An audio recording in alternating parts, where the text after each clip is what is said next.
ठोके बिरी मका तिम्रा मैमा आफ्नै दिलमा खोपे तन पनि तिम्रै नाउ मनै तिम्रै नाउ तमसुकै गरिदिया धनै तिम्रै नाउ आफ्नो मन त आफ्नो मन त आफ्नो मन त माया माधाएर नि मायाको मन ढुङ्गोमा जाएर नि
मेरो सानो रुवाउँथ्यो पुरुकै लाज नमानी आइछौ त रुरुकै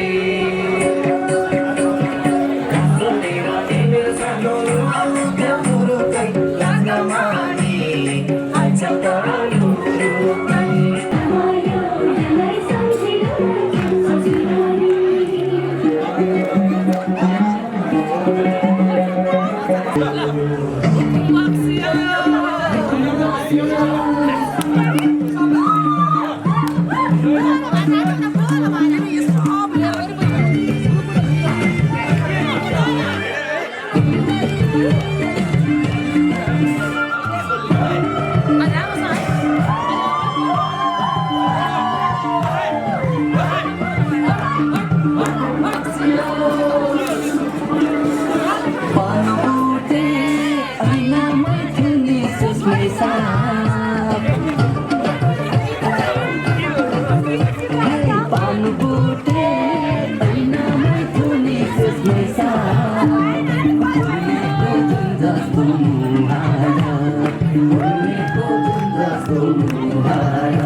यो कोभिडको कारणले कोरोना भाइरसको कारणले हामीले बिचमा यो कार्यक्रम गर्न सकेनौँ र अलि लम्बिनु राम्रो रहेछ किनभने हामी आज सोचेभन्दा धेरैजना उपस्थित हुन पाएका छौँ। आज सरलाई परवानीपुरदेखि काठमाडौँ यही कार्यक्रमलाई भनेर विशेष त आउनुहुने महानुभावहरूलाई चाहिँ हृदयदेखि नै स्वागत गर्न चाहन्छु। विद्यार्थीको हामीले एउटा समिति बनाएका थियौँ। त्यो समिति मार्फत हामीले स्कुललाई अक्षय कोष बनाउने सिरिदिम जनता माविमा हामी अध्ययनरत विद्यार्थीहरू पूर्व विद्यार्थीहरूले मिलेर एउटा अक्षय कोष खडा गर्ने गरी हामीले 2 वर्ष अगाडिदेखि यो सरसल्लाह गर्दै आएको हुनाले यो कार्यक्रम एउटा समिति मार्फत चलेको हुनाले म आयोजकको तर्फबाट यो कार्यक्रम बनाउनु हुने सम्पूर्ण सञ्चालक समितिलाई पनि धन्यवाद दिन चाहन्छु। काहीँ कमी कमजोरी गरे मैले त्यसमा क्षमा पनि माग्न चाहन्छु। आजको विशिष्ट अतिथि हुनुहुन्छ हाम्रो आदरणीय दाजु, सबैले मान्ने दाजु प्रहलाद बुढाथोकीज्यूलाई विशिष्ट अतिथिको आसन ग्रहण गरिदिनुलाई अनुरोध गर्दछु। अब छरितो पिठो छ, अतिथि पिठो गर्नुहुन्छ गणेश थापाज्यूलाई पनि अतिथिको आसन ग्रहण गरिदिनुलाई, पौलज्यूलाई पनि अतिथिको आसन ग्रहण गरिदिनुलाई अनुरोध गर्दछु र दिनुलाई अनुरोध गर्दछु। यसै गरी विद्यालय व्यवस्थापन समितिका सदस्य happy birthday to you, happy birthday Kishora, happy birthday to you. हाम्रो निमन्त्रणा स्वीकार गरेर आउनुहुने सम्पूर्ण मेरा अग्रज, अनुज, मेरा सहकर्मी सबैलाई म हृदयदेखि धन्यवाद दिन चाहन्छु। यस्तो कार्यक्रमहरू हामीले नियमित गर्नुपर्छ भन्ने सोचाइरहेको छ। कहिलेकाहीँ अब कार्यक्रम गर्नलाई पनि अनुकूल मिल्दैन वातावरण विविध कारणले गर्दाखेरि यहाँहरू हाम्रो निमन्त्रणा स्वीकार गरेर टाढा टाढाबाट आइदिनु भयो, यो कार्यक्रममा सहभागी हुनुभयो। यहाँहरू सबैलाई म हृदयदेखि धन्यवाद दिन चाहन्छु। मानवीय चेतना जब हामी भाषा लिपिको विकास भयो तब गुरुकुलबाट सुरु भएको यो ज्ञान लिने दिने प्रक्रिया, हिजो ज्ञान लिनलाई दिनलाई एउटा निश्चित प्रक्रिया हुन्थ्यो कि ब्राह्मण हुनु पर्थ्यो कि साधु हुनु पर्थ्यो। त्योभन्दा बाहेकलाई खासै ज्ञान आर्जन गर्ने अधिकार थिएन, बिचमा वञ्चित भएको थियो। समयको विकास क्रम सँगसँगै हाम्रो समाजमा मैले पनि थाहा पाउनसम्म समाजमा पढ्न जान्ने मान्छे थिएनन्, लेख्न जान्ने मान्छे थिएनन्, बोल्न जान्ने मान्छे थिएनन्। यसको मतलब कम थिए। थोरै मान्छेसँग मात्रै पढ्न सक्थे, थोरै मान्छे मात्रै बोल्न सक्थे, थोरै मान्छे मात्रै लेख्न सक्थे। तर आज समयले पल्टा खाएको छ। समयले विकास गर्न लाग्यो। आज पढ्न जान्ने मान्छे पनि छन्, बोल्न जान्ने मान्छे पनि छन्, लेख्न जान्ने मान्छे पनि छन्। एक खाले मान्छे छैनन्, त्यो भनेको गर्न जान्ने मान्छे छैन। अहिले पनि हामीले हाम्रो देशमा गर्न जान्ने मान्छेको अभाव खड्किरहेको महसुस गरिरहेका छौँ। टिम जनता माविमा अध्ययन जसले हामीलाई कखरा सिकायो, जसले हामीलाई ज्ञान सिकायो, जो त्यो ज्ञानको आधारमा टेकेर हामीले केही सिप विकास गर्यौँ र त्यो सिपलाई दक्षताको रूपमा वृद्धि गर्दै आज विभिन्न पेसा व्यवसाय गरेर जुन काठमाडौँ उपत्यकामा रहनुहुने हाम्रो टिम जनता माविका विद्यार्थीहरूले, साथीहरूले, अग्रजहरूले जुन खालको अभियान चलाइरहनु भएको छ र यो खालको कोसिस प्रयास गरिरहनु भएको छ, यसको निम्ति फेरि पनि परवानीपुर गाउँवासीको तर्फबाट र विद्यालयको तर्फबाट हार्दिक नमन व्यक्त गर्न चाहन्छु। अधना धनविच्छन्ति मध्यमा धनमान छ, उत्तम मानविच्छन्ति मानवी मनताधनम।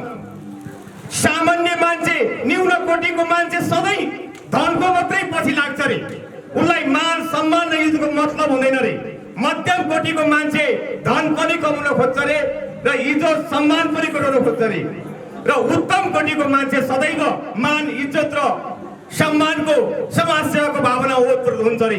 हाम्रा बुवा आमाहरूले त्यहाँका चाहिँ सयौं बुवा आमाहरूले त्यतिखेर आफ्नै दुध खाने लैनो भैँसी बेचेर आफ्नो छोरा नातिलाई दिने, छोड्ने, नासो जमिन दिएर जुन त्यो स्थापित गर्नुभयो र आज हामी उच्च माध्यमिक लेभलको +2 लेभलको चाहिँ कक्षा सञ्चालन गर्न सकेका छौँ।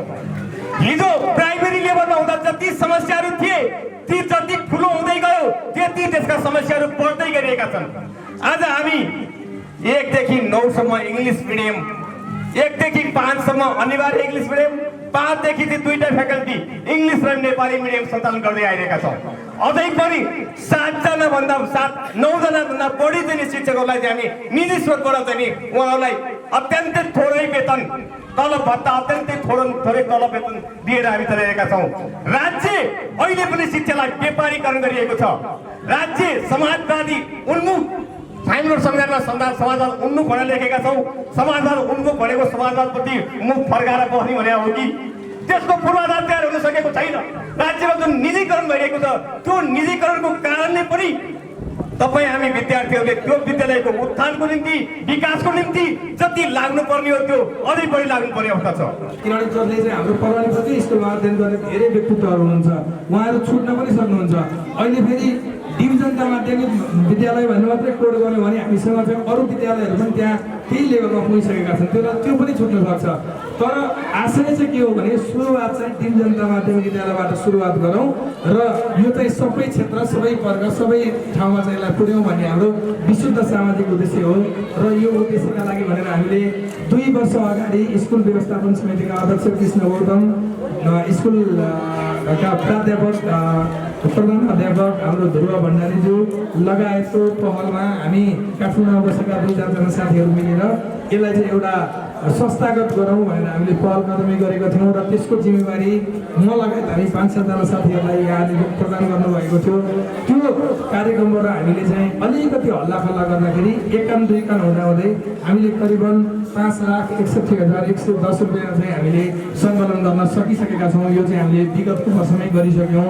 र हाम्रो यो योजना भनेको चाहिँ यही समितिको 1 कार्यकालभरिमा 25 लाख रुपियाँको अक्षय कोष डिभिजनका माध्यमिक विद्यालय पूर्व विद्यार्थीहरूको सङ्गठनबाट 25 लाखको अक्षय कोष निर्माण गर्ने र त्यो अक्षय कोषबाट आज भएको त्यो ब्याजबाट चाहिँ त्यहाँ स्कुल व्यवस्थापनको लागि गर्न सकिने के हुन सक्छन्, त्यो आवश्यकता त्यहाँ के हुन्छ, त्यो आवश्यकताको आधारमा त्यो त्यसबाट आएको रिटर्न इन्ट्रेस्ट अथवा ब्याजलाई चाहिँ हामीले परिचालन गर्ने भन्ने उद्देश्यले हामीले यो कार्यक्रमको आरम्भ गरेको हुनाले हामीले वार्षिक रूपमा मनाउने जन्मोत्सव, विवाहको वर्षगाँठ लगायतका के उत्सवहरू हुन सक्छन्।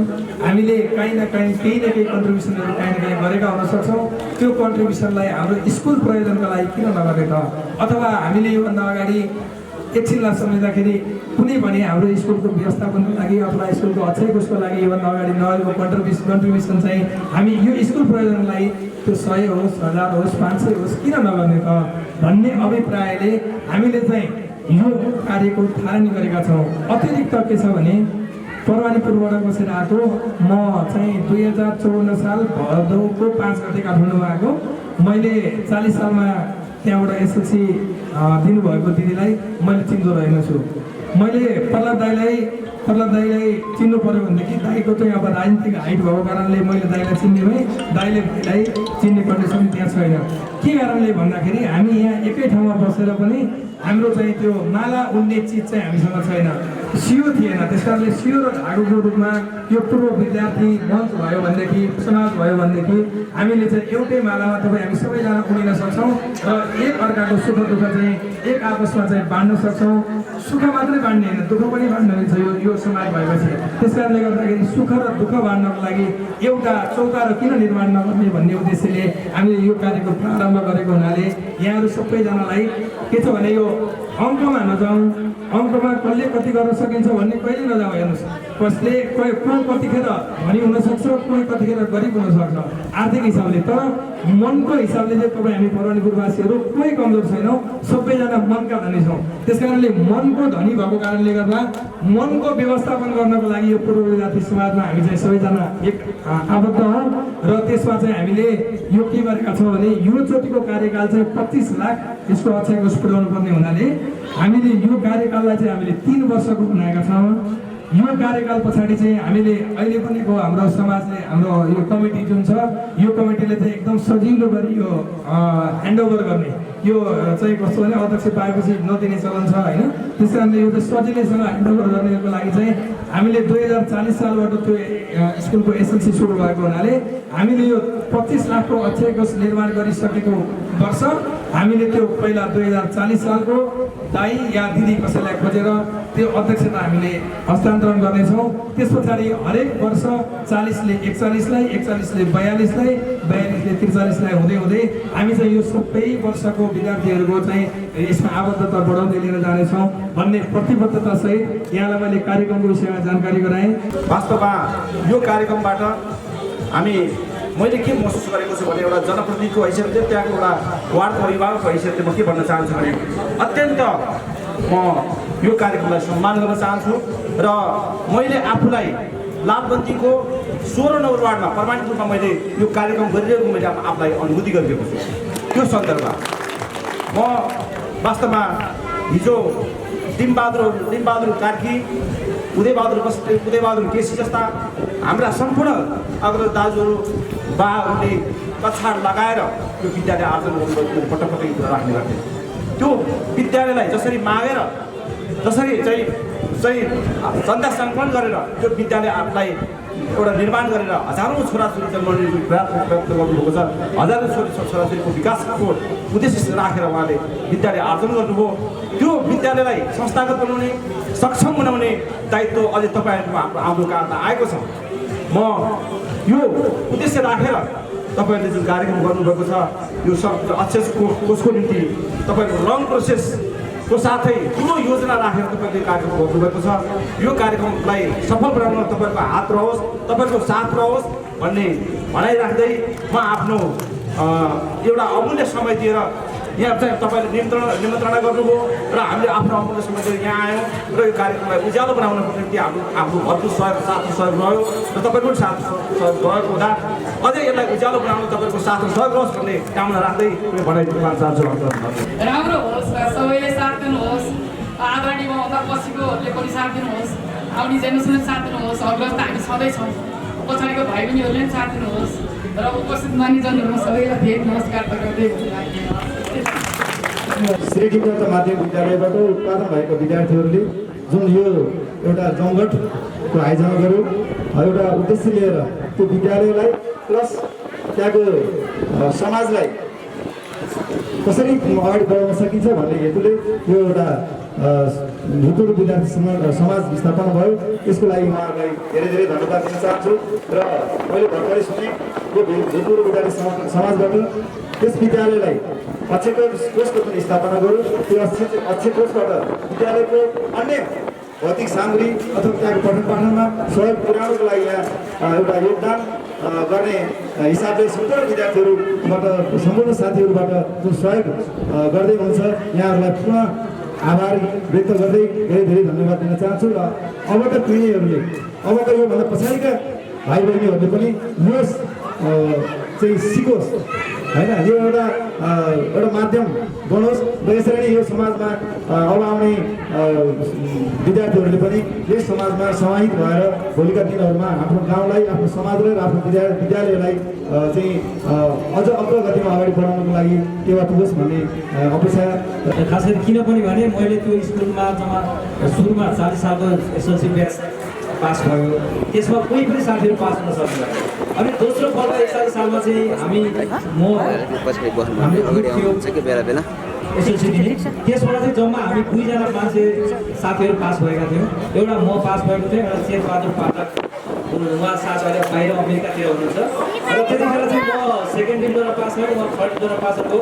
त्यो यति ठुलो चाहिँ खुसीको कुरा थियो कि त्यो गाउँघरको हाम्रो मेरो बुवाले 80 कालेर भोजै खुवाउनु भएको रहेछ नानीले। अब म धेरै कुरा के भने मतलब त्यो बेलादेखिको हामीले वाच गरिरहेका छौँ र त्यो स्कुल पनि धेरै दुःखसँग चाहिँ त्यहाँ सञ्चालन भएको थियो। अब हामीलाई अझै पनि त्यतिखेर बच्चाको बेलामा अझै मसँग यादहरू आउँछ कि हामी पढ्न जाँदाखेरि पनि त्यहाँ बोरा बोकेर, सिलो बोकेर, पाटी बोकेर, काठको पाटी बोकेर त्यो चाहिँ के भने त्यो के अरे सिमीको पातले चाहिँ त्यो पाटी चाहिँ सफा गरेर हामी पढ्थ्यौँ, ठुलोमा तुलेर पढाएका हुन्थ्यौँ। त्यहाँका गार्जेनहरूले अहिले हामीलाई त्यतिखेर त्यो अनुभव त भएन, तर यतिखेर हामीलाई यस्तो अनुभव छ उहाँले धेरै ठुलो चाहिँ त्याग गर्नुभएको छ। आज हामी यति ठुल्ठुलो ठाउँमा छौँ, कोही व्यवसायमा सफल भएका छौँ, कोही ठुल्ठुला विद्वान भएका छौँ, कोही ठाउँमा पुगेका छौँ। तर उहाँहरूले जुन एउटा दुःख गर्नुभएको थियो, जुन एउटा चाहिँ परिश्रम र त्याग गर्नुभएको थियो, त्यही कारणले गर्दा आज हामी यो ठाउँमा उभिन सक्षम भएको छ। त्यस्तो हुन्छ, त्यस कारणले गर्दा उहाँहरूको त्याग तपस्यालाई हामीले पनि अझै मजबुत गर्दै जानुपर्ने हुन्छ। उहाँहरू आज त्यो चिजलाई अझ हामीले अगाडि बढ्न जानुहुन्छ। भोलि हामी रहन पनि सक्छौँ, नरहन सक्छौँ, तर संस्था युगमा रहिरहन्छ भन्ने कुरा छ, हामीले सम्झनुपर्छ। र म अझ के पनि भन्न चाहन्छु भने धेरै लामो कुरा नगरिकन यस स्कुलसँग सम्बन्धित सबै साथीभाइहरूले चाहिँ यस विद्यालयलाई आफ्नोले के कस्तो गर्न सकिन्छ, आफ्नो ठाउँमा के कस्ता योगदान गर्न सकिन्छ, ती सबै कुरामा हामी अग्रसर रहौँ र हामी सधैँभरि यस्ता कार्यक्रममा सहभागी हुँदै आफू पनि उपस्थित जनाउँदै गरौँ। म चाहिँ त्यही स्कुलको विद्यार्थी भएको हुनाले मैले के गर्न सक्छु त भन्ने कुरा मलाई जहिले पनि लागिराख्यो र म त्यति जोडिएको पनि थिइनँ। म त्यहाँको सदस्य हुँ, म त्यहीँको एउटा त्यहाँबाट विद्यार्थी र मैले के गर्न सक्छु भनेर आजभन्दा 2 महिना अगाडि म स्कुलतिर गएँ। मैले गर्न सक्ने जे हो त्यही गर्नु भनेर धोलासँग कुरा गरेँ। यसो हेरेको पानीको फिल्टर देखिनँ र त्यो मलाई मनमा लागिरहेको थियो। यहाँ आइसकेपछि मैले त्यसको लागि अलिकति होमवर्क गरेँ र मैले हाम्रो विद्यालयलाई प्रतिदिन 1000 लिटर क्यापेसिटी भएको 2वटा फिल्टर बाजा गर्छु यही ठाउँमा। अरू मेरो जे सकिन्छ त्यस्तै मैले के गर्न सकेँ भने जसले जे सक्नुहुन्छ र कसैले केही सक्नुहुन्न भने पोजिटिभ मत मात्रै दिनुहोस्, तपाईँको विचार मात्रै दिनुहोस्। त्यो विचार मन्थन गरेर त्यसलाई हामीले कुन रूपमा कसरी कस्तो आकार दिने त्यो गर्न सकिन्छ। आज हामी आफ्नो ठाउँमा आफ्नो श्रम गरेर आफ्नो दुःख श्रम गरेर जुन कुरा आज हामी उच्च कोटिमा पुगेका छौँ, यो हाम्रो हिजोको पाइलाको कारणले गर्दा आज हामी यो स्थानमा आइपुग्यौँ। त्यस कारणले हाम्रो विद्यालयलाई हामीले जे जसरी भए पनि जुन रूपमा भए पनि हामीले यथा सकिए स्थानबाट सहयोग गर्नुपर्छ भन्दै मेरो आफ्नो 2 शब्द यही टुङ्ग्याउँछु। विकास भनेको शिक्षा जहाँ रहन्छ, चेतनाको स्तर जहाँ रहन्छ, विकास त्यही पुग्छ। त्यो स्कुल आजभन्दा लगभग 55-56 वर्ष पहिला हाम्रा बुबाहरूबाट हाम्रो अघिल्लो पुस्ताबाट त्यो सुरु भएको र दिनबहादुर कार्कीले सुरुमा 2.5 बिघा चान्चो जग्गा दिनुभयो। त्यसपछि स्वयं बल्ल कार्की अहिले यहाँ हुनुहुन्छ, उहाँले 10 कट्ठा जग्गा 45 सालमा दिएर त्यो 2023 सालबाट त्यो स्कुल सुरु भएको। त्यही स्कुलको प्रोडक्ट हो। आज 40 सालदेखि तपाईँको चाहिँ 68 सालसम्म आइपुग्दा लगभग धेरै ब्याजहरू लगभग 37-38 ब्याजहरू पार गरिसक्यो। र त्यो ब्याजको चाहिँ समयमा पनि हामीले यस्ता क्रियाकलापहरू गर्ने कुराहरू धेरै अगाडिदेखि सोचिरहेको थियौँ। र हामी अलिकति विद्यालय व्यवस्थापन समितिमा पनि पहिलेदेखि नै थियौँ। तर हाम्रो कुरा के हो भन्दा धेरै कुराहरू हामीले सोच्दै पनि त्यो स्कुलले कार्यहरू सम्पन्न गर्न सकिरहेको थिएन। र त्यो उपयुक्त बेला कतिखेर आयो भने जतिखेर हामीले कृष्ण गौतमलाई अध्यक्ष पायौँ, 2टा वामपन्थीहरू एकजुट भयो, ध्रुव भण्डारी जस्तो हेडमास्टर पायौँ, सब चरित्र भएको। त्यसपछि हामी बल्ल हाम्रो यो कार्यक्रमहरू हामीले अगाडि बढाउन सक्यौँ र 2टा वडा अध्यक्षहरू पनि हामीले हाम्रै विचारको र हाम्रै लाइनको भेट्यौँ। र अब हामीसँग के छ च्यालेन्ज छ भन्दा तपाईँको हिजोको अग्रजहरूले अगाडि बढाउनु भएको छ, तपाईँको सुरु गर्नुभएको अभियान जुन शिक्षाको अभियान छ त्यसलाई इटामाथि अझ तपाईँको ढलान गर्दै अर्को ढलान गर्नुपर्ने हामीसँग बाध्यता छ।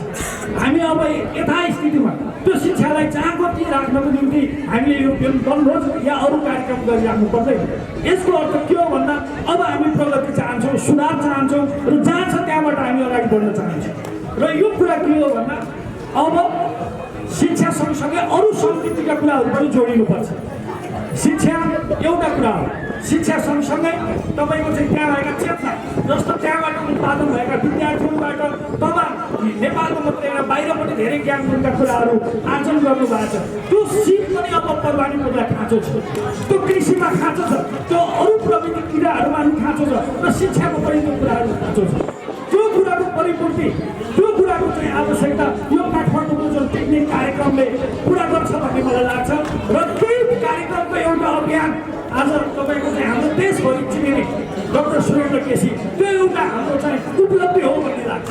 यहाँ बल्लापुरा पार्टीको केन्द्रीय सदस्य हुनुहुन्छ र यो पनि एउटा हाम्रो उपलब्धि हो। र आज हामी 20औं वर्षदेखि छुटिएका साथीभाइहरू बिचमा जुन मन पनि बाँच्ने भेट्ने र यसलाई नयाँ ढङ्गले आफूलाई विकास गर्ने जुन ठाउँमा हामी उभिएका छौँ, यो जोडाउनको निम्ति हाम्रो यहाँ लाग्नु भने यो चाहिँ यो भेलालाई तपाईँको चाहिँ समायोजन गरिदिने भने अग्रज भाइहरू भए पनि उहाँहरूलाई पनि मुरी धन्यवाद छ।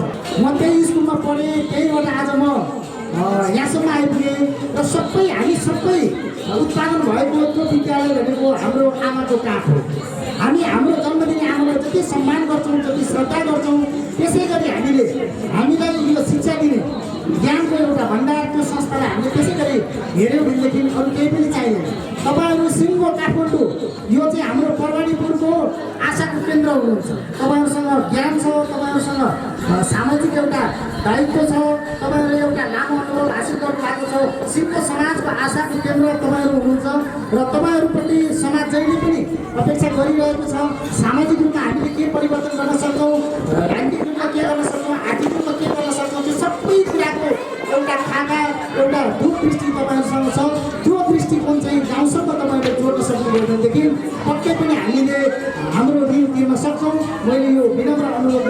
विशेष गरी यो टिमलाई म हार्दिक आभार व्यक्त गर्दछु। यसलाई चलायमान बनाउनु भएको छ, सिङ्गो काठमाडौँको ऊर्जालाई यहाँ जम्मा गर्नुभएको छ। त्यसै गरी यो अगाडि बढ्दै जाओस् र तपाईँहरूको ऊर्जा समाजको विकासमा जोडियोस् भन्ने मैले अपेक्षा गर्दै आफ्नो 2 शब्द धन्यवाद। आज एकदम रमाइलो क्षणमा हामी यहाँ छौँ। अघि नै उद्घोषकले भनि पनि सक्नु भएको छ, आज राजनैतिक गफ गर्ने बेला होइन। आज हामी केही आयोजकले त्यो उद्देश्य राखेर यहाँ यो एउटा छोटो मन्तव्यको कार्यक्रम राखेको छ। त्यो विषयमा अलिकति केही धारणाहरू राख्ने अनि मूलत अलि रमाइलो गर्ने यही सन्दर्भमा हामी यहाँ उपस्थित भएका छौँ। मलाई धेरै खुसी लागेको छ कि आज परवानीपुरबाट काठमाडौँमा बसेका अझ यही कार्यक्रमको लागि भएको परवानीपुरबाट रातारात दौडेर आएका यी साथीहरूसँग, भाइहरूसँग, बहिनीहरूसँग, दाजुभाइ दिदीबहिनीहरूसँग, आफन्तहरूसँग भेट्ने अवसर पाइयो। यो अवसर जुटाइदिनु भयो। म आयोजकलाई धेरै धन्यवाद दिन चाहन्छु। मेरो समय त फास्टिङ हो र मूलत आयोजकले यो अवसर उपलब्ध गराएकोमा म आभार व्यक्त गर्न चाहन्छु। मैले अहिले धेरै भन्ने कुराहरू त्यस्तो मलाई अहिले उतातिर धेरै भन्नु जस्तो लागेको छैन।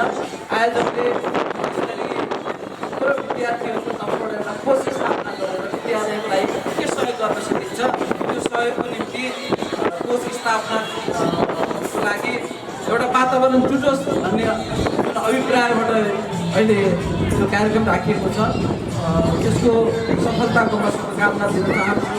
आफ्नो तर्फबाट केही यसबारेमा पहल कदमी लिन पनि म प्रयास गर्नेछु र सबैले यसलाई यो लक्ष्यलाई पुरा गर्नेछ। परवानीपुरको यो जुन उपस्थिति छ त्यो उपस्थितिले त्यो लक्ष्यलाई पुरा गर्ने छ भन्ने म विश्वास पनि व्यक्त गर्न चाहन्छु। त्यो विद्यालयको कुरा गर्दाखेरि धेरै कठिनपूर्ण रूपमा त्यो विद्यालय त्यहाँ स्थापित भयो, त्यो विद्यालय सञ्चालित भयो र यहाँसम्म आयो। अहिले एउटा अहिले त उच्च माध्यमिक भन्दैन क्या होइन, मावि भनेर भनिन्छ। क्लास 2 सम्म 12 कक्षासम्म त्यहाँ अहिले अध्यापन हुन्छ, पढाइ हुन्छ। त्यो स्तरसम्म आउन त्यसले धेरै ठुलो सङ्घर्ष गरेको छ, धेरै कठिनाइहरू भोगेको छ। अब म त अलि अघिल्लो जेनेरेसन पनि हो थोरै। मैले देखेको छु त्यो विद्यालय कति कठिनपूर्ण अवस्थामा गएका थिए। हाम्रा बाबु बाजेहरूले त्यसलाई कति कठिनपूर्ण रूपमा त्यसलाई हुर्काएको थियो भन्ने कुराहरू म प्रत्यक्ष अनुभव गर्न सक्छु।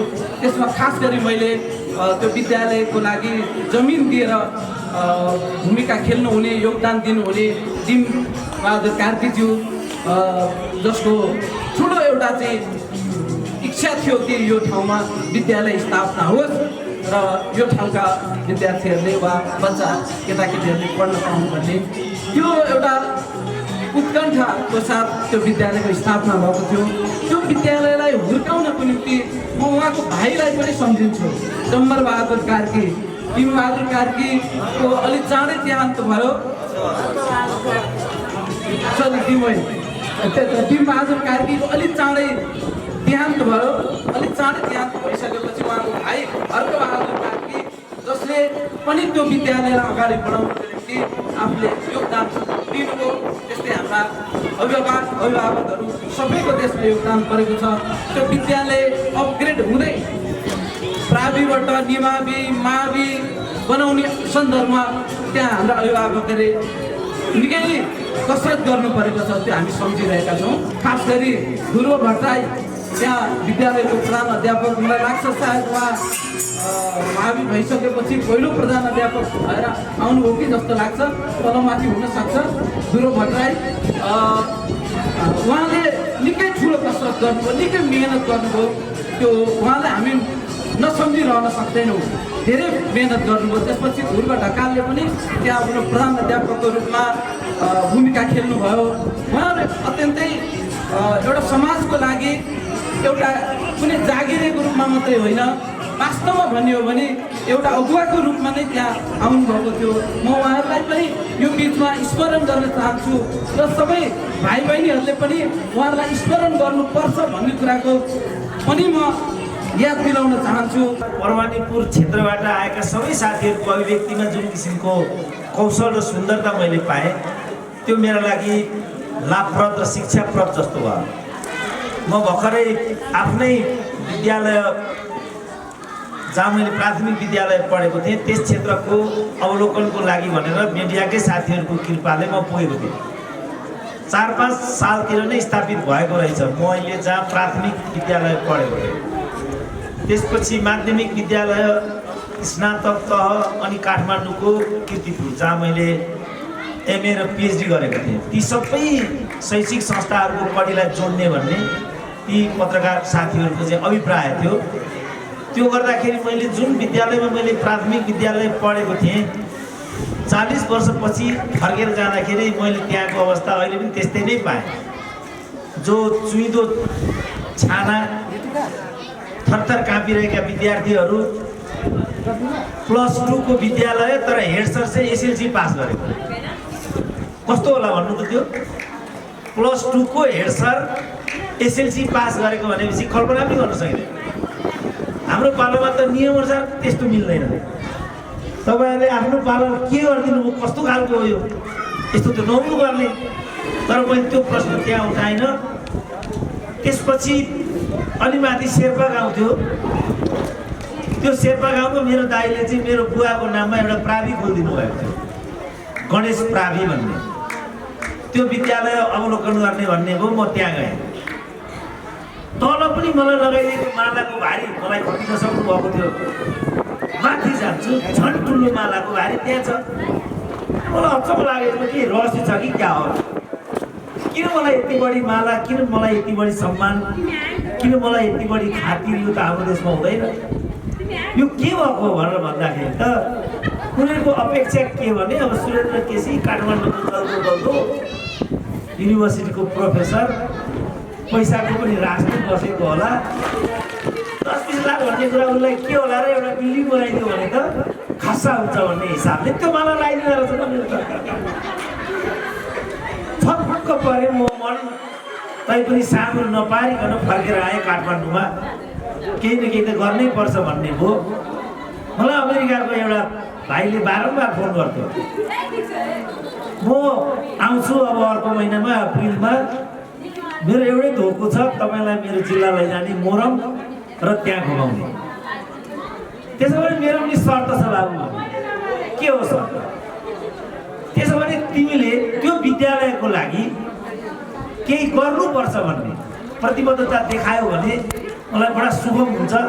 होइन भने त मोरङै गएर मात्रै मलाई त्यत्रो सन्तुष्टि नहुने भयो। के गरौँ भन्दाखेरि म विचार गरौँला चाहिँ भनिराखेको छ। के हुन्छ सोचौँला। किनभने गएको हप्ता अमेरिकामा 3 जना युवतीहरूले एउटा नेपाली चालकमाथि दुर्व्यवहार गर्ने त्यो हरकत गरेका थिए।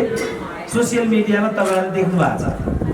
त्यो मान्छेमाथि दुर्व्यवहार भयो भनेर, डिप्रेसन भयो भनेर अमेरिकाभरिका मानिसहरूले थोरै रकम सङ्कलन गर्ने हिसाब गर्दा उसलाई 1 हप्तामै $70,000 सङ्कलित भयो त्यहाँ।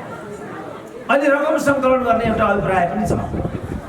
यहाँ हाम्रा परवानीपुरमा पढ्ने विद्यार्थी साथीहरूले त्यो एउटा हेतु गरेको उहाँहरूले भन्नुभएको छ र 25 लाखको एउटा प्याकेज बनाउने भन्नुभएको छ। त्यसमा सानो अंश उठि पनि सकेको भन्नुभएको छ। सायद कोभिड नभएको भए योभन्दा पनि द्रुततापूर्वक त्यो रकम सङ्कलित हुन्थ्यो होला भन्ने साथीहरूको अभिप्राय देख्दा, उहाँहरूको मन देख्दा, उहाँहरूसँग मैले सङ्गत गरेको देख्दा, किनभने धेरै नै मनकारी साथीहरू परवानीपुरका हाम्रो रामरी बस्नेतको त यसपल्ट मात्रै मलाई नाम पनि कण्ठ भयो। 10 वर्षदेखिको सङ्गत छ। के नाम हो पनि थाहा छैन, के कहाँ ठाउँ हो पनि थाहा छैन, के पनि थाहा छैन। हावै हावा मैले छोरीको बिहा भएको बोलाइदिनु पर्यो भनेर बोलाइ दिएको थिएँ। त्यति हो हाम्रो सबै। अरू के उसलाई चिनेको छैन, मलाई चिनेको छैन, थाहा छैन। यस्ता मनकारी हुँदो रहेछन् परवानीपुरका भन्ने चाहिँ उहाँहरूको कारणबाट नै मलाई लागेको थियो। आज तपाईँहरूको माया देख्दा मलाई त्यो हो कि जस्तो लागिराखेको छ। यो मायाको सेतुलाई बलियो बनाऊ, राजनीतिले, धर्मले, अर्थले यसलाई बाधा नहालोस्। किनभने यसले हामीलाई धेरै नै बाधा दिएको जस्तो हाम्रो अनुभूति छ। हाम्रो मन कुडिएको पनि छ यो कारणले गर्दा। लोकतन्त्रमा मानिसको मन कुडिनु हुँदैन। सबै आह्लादित हुने, सबैले प्रतिष्ठा पाउने, सबैले अवसर पाउने व्यवस्थालाई लोकतन्त्र भनिन्छ। तर हाम्रो देशमा त्यस्तो हुन सकेन। राजनीति आजको विषयवस्तु नबनाऊ भनेको हुनाले निश्चय नै म त्यतातिर जान उत्सुक छैन। शिक्षामै आउँदाखेरि युनेस्कोको के एउटा अभ्यास छ भने नियम जस्तै हो त्यो कुल बजेटको 20% रकम चाहिँ शिक्षाको लागि छुट्याइनुपर्छ भन्ने छ र WHO को के छ मापदण्ड भनेदेखि स्वास्थ्यको क्षेत्रमा कुल बजेटको 5% विनियोजन गरिनुपर्छ भन्ने छ। हाम्रो नेपालमा विगत समयमा 20% सम्म शिक्षातर्फ बजेट विनियोजन भएको देखिन्छ तर यताका सबै वर्षहरूमा त्यो बजेट विनियोजनको अङ्क लगातार घट्दै आएको छ। 18%, 15%, 14% गर्दै अहिले त्यो 11% मा आएको छ। स्वास्थ्यमा पनि यही कुरा छ। अब युनेस्को नमान्ने, युएनओ नमान्ने, WHO नमान्ने, मानवीयता नमान्ने, राजनीतिको धर्म नमान्ने, केही पनि नमान्ने भइसकेपछि विद्यालयहरूका अवस्था यस्ता हुन्छन्। शैक्षिक क्षेत्र विकसित प्रवर्धित हुन सक्दैन। तपाईलाई थाहा छ हामी कहाँ अहिले 12 भन्दा बढी विश्वविद्यालयहरू छन् तर त्यो कुनै विश्वविद्यालय पनि व्यवस्थित छैन। एउटा ज्वाइँलाई एउटा भिसी बनाउनु पर्यो भने, एउटा सम्झीलाई एउटा राजदूत बनाउनु पर्यो भने एउटा दूतावास खोज्छ यो देशमा। ज्वाइँ र सम्झीहरूको लागि भएको छ यो देश। यसले गर्दा आज हाम्रो शिक्षा यहाँ आएको यो ठिक भइराखेको छैन। यसलाई हामीले रोक्नु पर्नेछ। त्यसपछि मात्रै हाम्रो शिक्षा बन्छ, त्यसपछि मात्रै हाम्रो स्वास्थ्य बन्छ। तपाईँले देख्नुभयो 26 करोडको एउटा मेसिन वीर अस्पतालको प्राङ्गणमा 20 वर्षदेखि फ्याँकिएको थियो र त्यसलाई भित्र नलगिकन त्यो ड्यामेज भएको सूचना हामीले हिजोको अखबारमा पढ्यौँ। हामीसँग साधन स्रोत छैन भन्ने कुरा होइन, हामीसँग पूर्वाधार छैन भन्ने कुरा होइन। वास्तवमा मैले त हामीसँग केही कुरा पनि कमी छैन। अब मेन पावरको पनि कमी छैन हामीसँग। राम्रो राम्रो डाक्टरहरू कमी छैन। थाइल्यान्डमा एउटा नेपाली बिरामीको अपरेसन थियो, सबैको अपरेसन भइसक्यो तर त्यो नेपाली बिरामीको अपरेसन सबभन्दा ढिलो भयो। त्यसपछि उनले गुनासो गर्यो सबैको अपरेसन भइसक्यो, मेरो मात्रै किन यति ढिलो? तिम्रो ढिलो हुनुको कारण के भने तिम्रो अपरेसनको लागि डाक्टर विदेशबाट आउँदैछ, फ्लाइट ढिलो भयो, त्यस कारणले तिम्रो अपरेसन ढिलो भएको भनेपछि उसले धैर्य गर्यो। अन्ततः उसको अपरेसन सुरु भयो। अपरेसन सुरु गरेपछि त्यो शेर्पा बिरामी, त्यो डाक्टरले के छ त शेर्पाजी भनेर सोद्धाखेरि त्यो बिरामी छक्क पर्यो। वास्तवमा त्यो डाक्टर उपेन्द्र देवकोटा थियो। नेपाली डाक्टरहरूले विश्वको औषधिको क्षेत्रमा गएर अस्पतालमा पनि गएर, तपाईँलाई थाहा छ मुटु ट्रान्सप्लान्ट गर्ने अस्ट्रेलियाको सबभन्दा नामी डाक्टर पनि नेपाली नै थियो। नेपाल कुनै नेपाली यस्तो छैन जसले विदेशमा गएर नाम कमाएन, चाहे त्यो लाउरे होस्, चाउरे होस्, चुस्के होस्, तर उसले नाम कमाएको छ। तर यही माटो मात्रै यस्तो हो जहाँ हामी यो गर्न सक्दैनौँ। किन यस्तो हुन्छ हामीलाई? यो हुन नदिनमा शिक्षा कहाँनिर बाधक छ? आज यो प्रश्न अहम भएर आएको छ। कतै हाम्रो शिक्षाको विधि, कतै हाम्रो शिक्षालाई अभ्यास गर्ने प्रणाली, शिक्षकहरूको मनोदशा, शिक्षक छनौट गर्ने कायदामा त कहीँ त्रुटि छैन। म अक्सर भन्ने गर्छु, मैले 37 वर्ष पढाएँ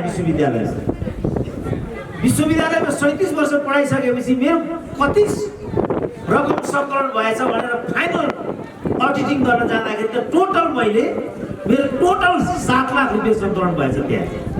त्यसमा 3 लाख जोडेर छोरीको बिहा गरेँ। म वास्तवमा सर्वहारा भएँ। उहाँहरू भन्नुहुन्छ उहाँहरू सर्वहाराको पार्टी हो, मैले देख्दा हामीहरू जस्ता मान्छेको पार्टी चाहिँ सर्वहारा हो। शिक्षकहरूको पार्टी सर्वहारा पार्टी हो, शिक्षकहरू सर्वहारा हो। मलाई के लाग्छ भने जबसम्म शिक्षकहरू सर्वहारा हुन्छन् तिनीहरूले गुणस्तर युक्त शिक्षा दिन सक्दैनन्।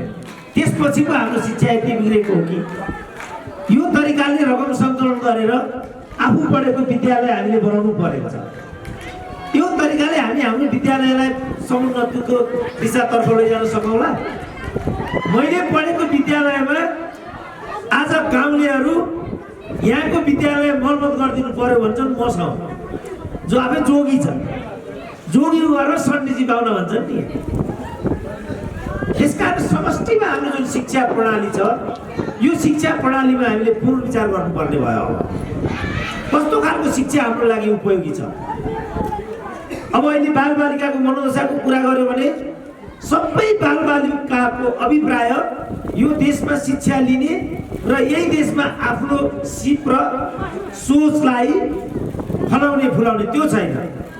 जसरी भए पनि यो देश छोड्ने, जसरी भए पनि युरोप जाने, अमेरिका जाने, अस्ट्रेलिया जाने, यही नै छ। फलस्वरूप राम्रो विद्यार्थीहरू यहाँ बस्दैन, राम्रो शिक्षक पनि यहाँ सोच्दैन, बाध्य भयो भने मात्रै ऊ यहाँ हुन्छ। एउटा विद्यार्थीले पढाएको विद्यार्थी कसरी अब्बल हुन सक्छ? यो सम्भवै छैन। जस्तो हाम्रै पालामा पनि के थियो भने कीर्तिपुरमा उत्कृष्ट भएको टपर भएकोले चाहिँ कीर्तिपुरमा प्राध्यापक गर्ने भन्ने हुन्थ्यो। मैले त्यो अन्तर्गत कीर्तिपुरमा पढाउने अवसर पाएको थिएँ। पञ्चायत व्यवस्था जस्तो सुकै होस्, तर यो कुरा स्थापित जस्तो थियो। तर अब अहिले ठुलो दलको नभइकन कीर्तिपुरमा प्रवेशै पाइँदैन। नेपालमा कोही कानुन मन्त्री हुन चाहँदैन, कोही शिक्षा मन्त्री हुन चाहँदैन, कोही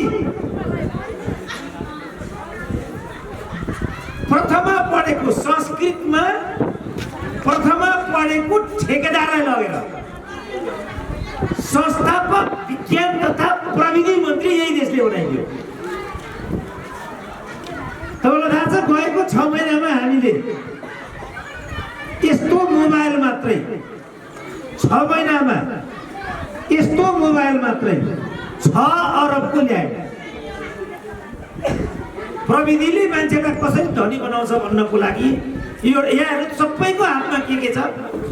यहाँ मलाई मात्रै हेर्नु त यो कति पर्दो हो, यो घडी कति पर्दो हो, यो मोबाइल कति पर्दो हो, यो चस्मा कति पर्दो हो, खुट्टादेखि टाउकासम्म मैले लगाएको केही चिज पनि नेपालको होइन। वास्तवमा हामी माग्ने मान्छे हो।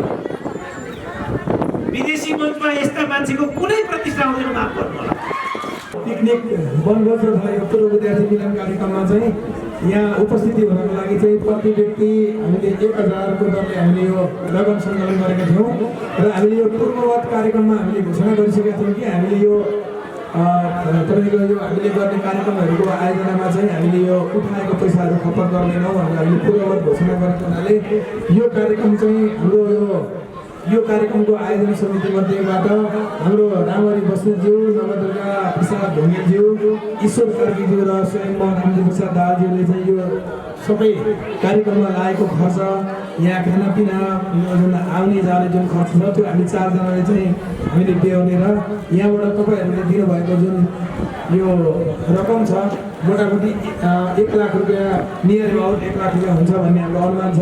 त्यो रकम पनि हामीले 5,61,110 रुपियाँ हाम्रो पूर्ववत अवस्थामै हाम्रो जम्मा भइसकेको र आज सङ्कलन भएको यो अनुमानित 1 लाख रकम पनि हामीले त्यही कोषमा अक्षय कोषमै हामीले त्यसमा हालेर त्यसलाई चाहिँ 6,51,110 रुपियाँ बनाएको कुरा यहाँ घोषणा गर्न चाहन्छु। र अतिरिक्त यहाँलाई मैले फेरि पनि हेर्दादेखि के अनुरोध गर्छु भने 1 थुकी सुकी 100 सुकी थुकी समुद्र के भन्छ। त्यस कारणले गर्दाखेरि मैले 40 सालदेखि 78 सालसम्मका सम्पूर्ण ब्याजी साथीहरूलाई, दाजु अग्रणी दाजु दिदीहरूलाई र मेरा नयाँ भाइ बहिनीहरूलाई पनि यो सन्देश पुर्याइदिनु हुन तपाईँहरू सबैसँग विनम्र अनुरोध गर्दछु। अहिले पैसा होइन, तपाईँहरूले सर्वप्रथम सन्देश पुर्याइदिनु होला। पैसाको कुरा हामी व्यवस्थापन समितिमा बसेका साथीहरूले हाम्रो आफ्नो तर्फबाट गर्नेछौँ। खालि यो एउटा अक्षय कोष खुलेको पूर्व विद्यार्थी समाज गठन भएको कुरालाई मात्रै सम्प्रेषण गरिदिनु हुनका लागि सम्पूर्ण दाजुभाइ दिदीबहिनीहरूलाई हार्दिक अनुरोध गर्दै हाम्रो आज चाहिँ उपस्थितिका लागि प्रमुख अतिथिको रूपमा आइदिनुभएका हाम्रा प्राज्ञ विद्वत हाम्रो चाहिँ मार्गदर्शक डाक्टर सुरेन्द्र केसीज्यूलाई, अग्रज दाई प्रहलाद मधुकीज्यूलाई, हाम्रो नगरपालिका वडा नम्बर 15 अध्यक्ष थापा अधिकारीज्यूहरूलाई, स्कुल व्यवस्थापन समिति प्रज्यूलाई र स्पेसल्ली तपाईँहरू जो दाजुभाइ दिदीबहिनीहरू सबैजना उपस्थिति भइदिनु भयो, जसले मलाई रामजी दाहाल भनेर नचिन्नु भएको पनि यहाँ उपस्थिति हुनुहुन्छ होइन, त्यो चिन्ने र चिनाउने जुन अवसर प्राप्त भयो यो कार्यक्रमले गर्दा, त्यो हुनाले यो संयोगलाई यसलाई हामीले शक्तिमा बदल्नको लागि सबैले अथक प्रयास गरौँ भन्ने अनुरोध गर्दै म यहाँहरूलाई सानो अनुरोध के गर्छु भने मलाई हजुरहरूले चिन्नुभयो, डाक्टर साहबले भने जस्तै फेरि राम्ररी बस्नु भनेको फेरि को भने फेरि अनुहार चिनिन्न, त्यस कारणले गर्दाखेरि म छोटो समय एकचोटि हाम्रो यो कमिटीको साथीहरूलाई अगाडि बोलाएर म परिचय गराउन चाहेँ। म रामजी दाहाल अहिले हजुरहरूले जिम्मेवारी दिनुभएको अध्यक्षको रूपमा छु भने यसको उपाध्यक्षको रूपमा ईश्वर कार्की भन्ने हाम्रो भाइ हुनुहुन्छ, हाम्रो जुन चाहिँ यो स्कुल संस्थापकको नाति हुनुहुन्छ हाम्रो ईश्वर कार्कीजी, हाम्रो यो अहिले हाम्रो टिमको उपाध्यक्षजी हुनुहुन्छ, त्यसै गरी हाम्रो सचिवमा रामरी बस्नेतज्यू हुनुहुन्छ, त्यसै गरी हाम्रो कोषाध्यक्षमा नवदुर्गा प्रसाद ढुङ्गेल ज्यू हुनुहुन्छ, अनि हाम्रो सञ्चालक सदस्यमा हाम्रो कुमार केसीज्यू हुनुहुन्छ, अनि हाम्रो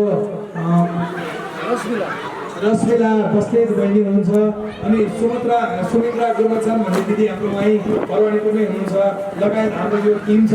यो टिमले तपाईँहरूसँग सम्पर्क गर्नु भनेको केवल पैसाको लागि होइन, हाम्रो सहकारीको लागि हो, एकताको लागि हो र मेलमिलापको लागि हो भन्ने कुरा यहाँले सम्झिदिनु होला र फोन उठाइदिनु होला र बोलाएको बेलामा आउने जाने गरिदिनु होला भन्ने हार्दिक अनुरोध गर्दै यो हाम्रो औपचारिक अनौपचारिक कार्यक्रमको यहीँ विसर्जन गर्दै अब हामी एकदम रमाइलो गरौँ र अब खानपिनको कार्यक्रम पनि छ, त्यसबारे गीतमा मजाले नाचौँ भन्ने अनुरोध गर्दै यो कार्यक्रम विसर्जन गर्दछु। धन्यवाद, नमस्कार।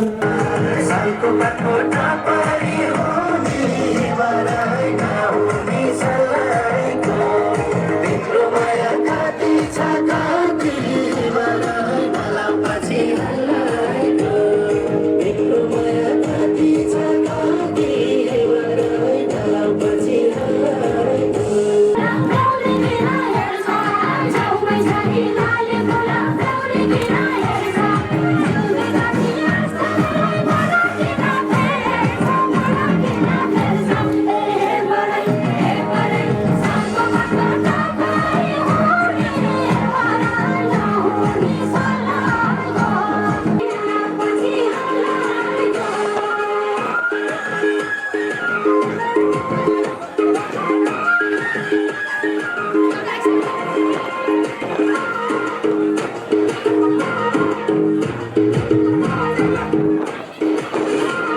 अनमोल समा तेरा कोई मोल नी नींद मेरी लूटा सती अमोल नींद मेरी लूटा सती अमोल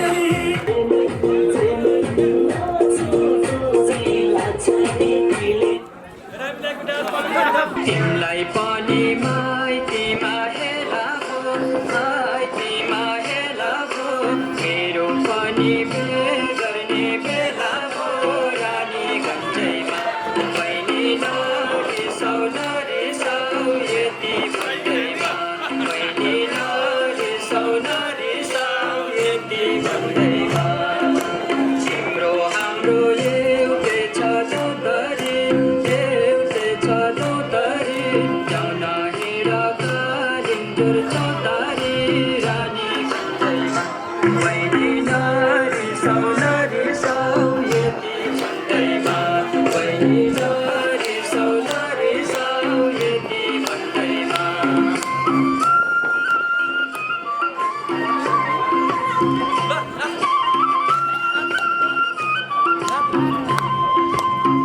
नेपालको लाग्छ नेपाली इतिहासको माया प्रकृतिको लाग्छ आफ्नै कलर देशको पुर्खाको मन्त्र यो जप्छु चौतारीमा बसी जननी जन्मभूमि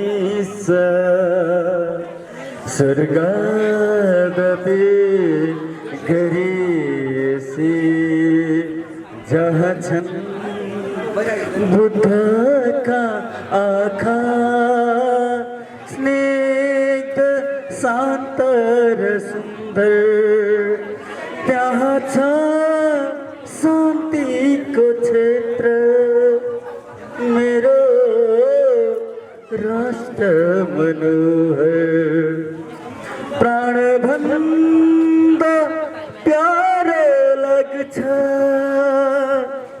मेरो देश कता कता